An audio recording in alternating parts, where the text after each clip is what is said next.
Hello students, I hope कि आप सब स्वस्थ होंगे। तो बच्चों, आज मैं लेकर आई हूँ आपकी कक्षा 7 की पुस्तक हमारी विरासत एवं विभूतियाँ। इसका पाठ 26, जिम कॉर्बेट, बाघों को सुरक्षित घर देने वाला एक फरिश्ता।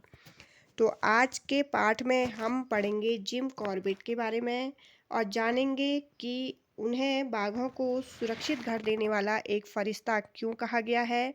उन्होंने ऐसे कौन सा कार्य किया था जिसके कारण वो इतने प्रसिद्ध रहे थे।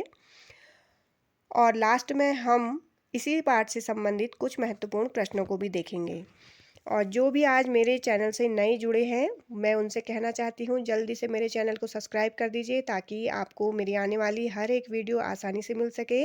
लाइक करिए, शेयर ज़रूर करिएगा, क्योंकि आपके शेयर करने से हमारे उत्तराखंड के विरासत और विभूतियों के बारे में और लोग भी जान सकेंगे, उसे पहचान सकेंगे। लाइक करिए और कमेंट में ज़रूर बताइएगा कि आपको ये वीडियोस कैसी लग रही हैं। तो बच्चों, ज़्यादा देर ना करते हुए चलिए शुरू करते हैं हमारा ये पाठ 26, जिम कॉर्बेट। और जिन बच्चों ने इससे पहले के पाठ नहीं देखे हैं, मैंने उन्हें डिस्क्रिप्शन बॉक्स में उनका लिंक शेयर किया हुआ है, आप वहाँ से जाकर उन्हें देख सकते हैं। एक अनोखा जंगल है, कमाई करने वाला जंगल। आप ऐसे किसी जंगल को जानते हैं? अपने पापा को कमाई करते देखा होगा। पापा तो एक परिवार को पालते हैं, यह जंगल तो सैकड़ों परिवारों को पालता है।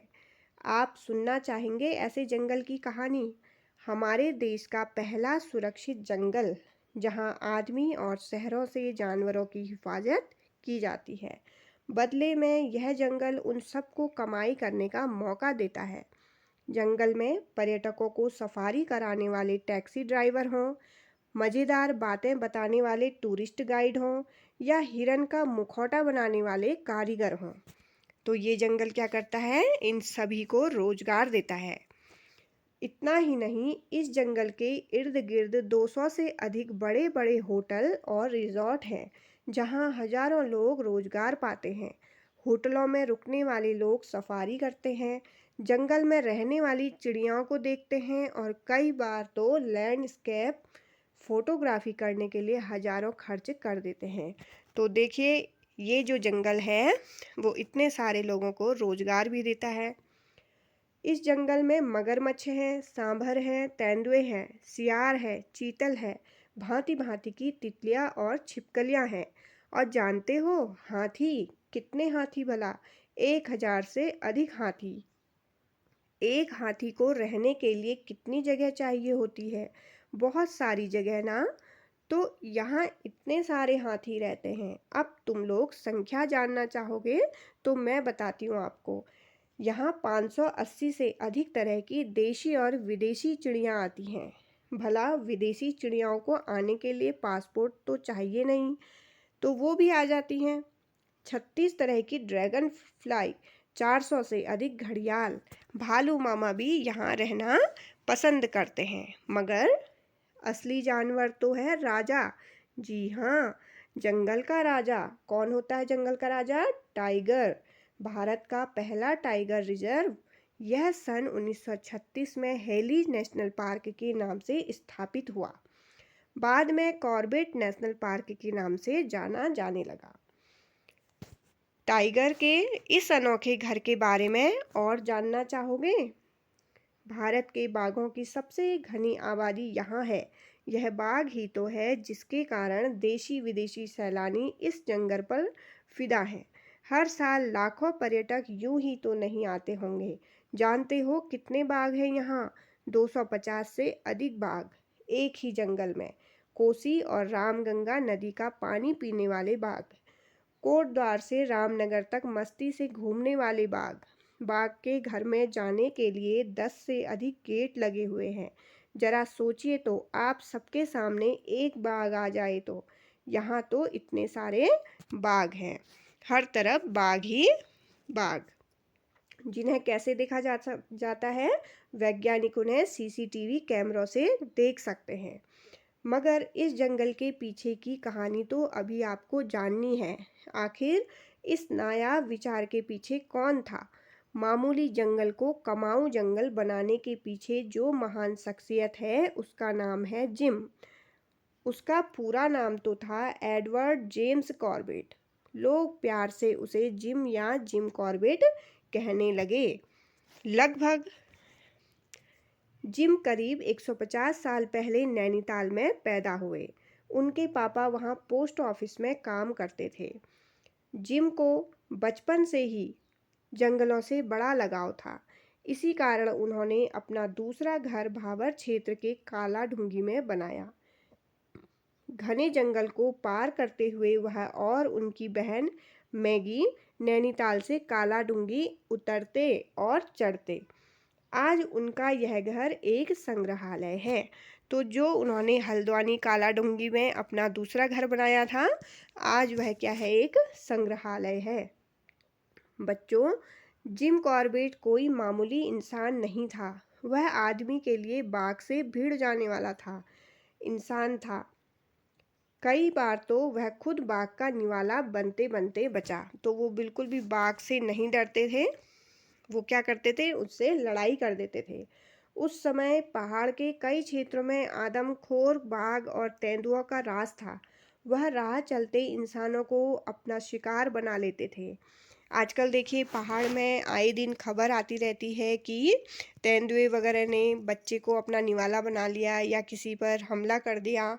तो पहले के समय में भी बहुत घने जंगल थे, तो आए दिन ये जो बाघ और तेंदुए थे वो हमला करते रहते थे लोगों के ऊपर। लोगों में बाघ का कितना खौफ होगा, यह कॉर्बेट की पुस्तक जंगल लोर, जो कि इनके द्वारा लिखित ये पुस्तक है, कि वाकये से समझ आता है। तो उसमें उन्होंने क्या लिखा है, वो कहते हैं कि मेरे दोस्त शिकारी कुंवर सिंह कहते हैं, बाघ के बारे में नाम लेकर बातें मत किया करो। तो जब जिम कॉर्बेट बाघ का नाम लेकर कोई चीज़ उन्हें बताते होंगे अपने दोस्त को, जिनका नाम है कुंवर सिंह, तो वो कहते थे कि मेरे सामने बाघ का नाम तुम इस तरह से मत लिया करो, क्योंकि तुम उसका नाम लोगे तो वह जरूर आ जाएगा। ऐसे भी खूंखार बाघ उस समय थे जिन्होंने अकेले ही सैकड़ों इंसानों की जान ले ली। जिम कॉर्बेट ने पहाड़ के ऐसे बाघों को मार डाला था। इसी वजह से लोग उसे क्या मानते थे, जिम को एक फरिश्ता मानते थे। बच्चों, बाघों को मारने वाला यह इंसान धीरे धीरे उनसे प्यार करने लगा। उनको करीब से देखने पर उसे मालूम पड़ा कि वह तो मजबूरी में ही इंसानों का शिकार करते हैं। इसलिए उन्होंने बाघों की बात इंसानों को समझाने के लिए कई किताबें लिखी। उन्होंने ही उस समय के बड़े अधिकारी मैल्कम हेली से निवेदन किया कि जानवरों का भी कोई सुरक्षित घर होना चाहिए। आज हमारे देश में सैकड़ों ऐसे घर हैं जहां जानवर बेफिक्र होकर विचरते हैं। तो देखिए धीरे धीरे वो उनसे बाघों से प्यार करने लगे थे जिम कॉर्बेट। और उन्होंने देखा कि जब बाघ भी क्या है, मजबूरी में ही जब वो भूखा होता है तभी वो किसी जानवर को अपना शिकार बनाता है या किसी आदमी को। इसलिए वो धीरे धीरे उनकी बातों को समझने लगे। और उन्होंने जो उस समय के बड़े अधिकारी थे मेलकम हेली, उनसे निवेदन किया कि इन जानवरों का भी कोई एक सुरक्षित घर होना चाहिए। और जैसे कि हमारे देश में आजकल आप देखते होंगे जानवरों की सुरक्षा के लिए कितने सारे पार्क बनाए हुए हैं, जहाँ पर आज ये सारे जानवर क्या हैं, बेफिक्र होकर इधर से उधर घूमते रहते हैं। 1947 में भारत अंग्रेज़ों से आज़ाद हो गया। जिम भी एक अंग्रेज़ थे।